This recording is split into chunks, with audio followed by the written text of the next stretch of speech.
Samantala, tinututukan din ng otoridad ang seguridad sa mga lalawigan kung saan ramdam na rin ang Christmas rush. May unang balita live si Argel Relator ng GMA Regional TV. Argel. Susan, 5 araw bago ang Pasko, ramdam na nga ang Christmas rush sa iba't ibang bahagi ng bansa. Sa Dagupan City, hinigpitan na ang seguridad sa mga malls. Habang sa Davao City, ininspeksyon na rin ng law enforcement agencies ang bus terminal upang masigurong ligtas ang mabibiyahe ngayong Pasko.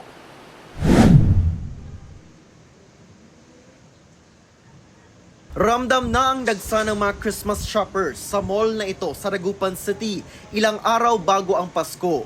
Kung dati raw, tinatayang nasa 10,000 katao lang ang nagpupunta sa mall kada araw. Ngayon, umaabot na sa 14 hanggang 15,000 mall goers sa isang araw. Kaya hinigpitan pa ang seguridad sa mall. Maya't maya ang pag-iikot ng mga security guard upang matiyak ang kaayusan ng mall at kaligtasan ng mga customer. Nagdagdag po tayo ng manpower natin sa perimeter para at least ma-secure din yung mga mall goers natin na magpa-park dito sa mall. At the same time, sir, mayroon din tayong additional guard sa loob. In-extend na rin ang mall hours mula sa 10 a.m. hanggang 8 p.m. Ginawa na itong 10 a.m. hanggang 9 p.m. Marami yung mga nagsha-shop for Christmas gifts, Christmas parties, ganyan. Syempre, gusto din natin kasing bigyan yung mga customers natin more time to shop and of course to do their last-minute shopping. Sa Davao City naman, nagsagawa ng surprise drug testing ang Philippine Drug Enforcement Agency kasawang LTO, LTFRB at Coast Guard sa mga bus driver sa Davao City Overland Transport Terminal. Sa bawat pasok na bus, umaakyat agad ang tauhan ng LTO at deputized nito na Coast Guard sa bus upang hanapan ng mga dokumento ang driver at i-escort ang driver papunta sa drug testing area ng PIDEA.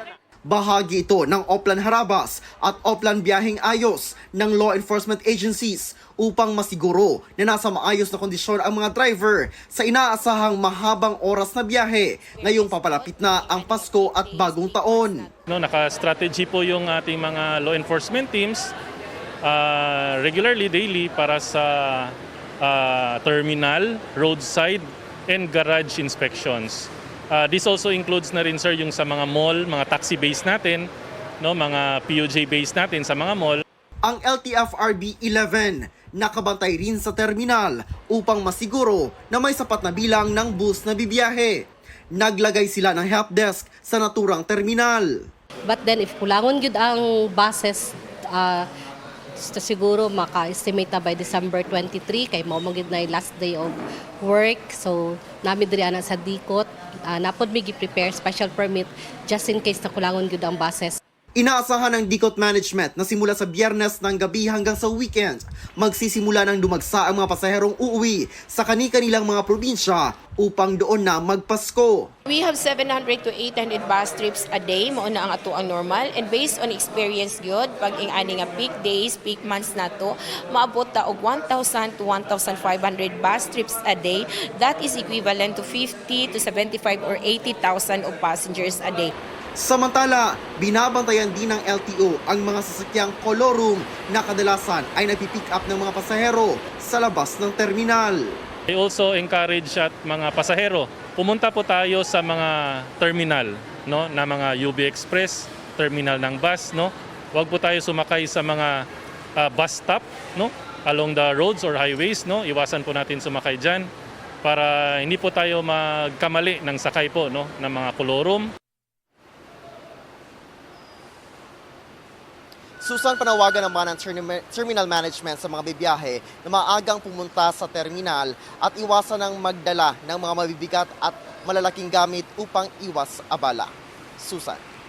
Maraming salamat, Argel Relator, GMA Regional TV. Gusto mo bang mauna sa mga balita? Mag-subscribe na sa GMA Integrated News sa YouTube at tumutok sa unang balita.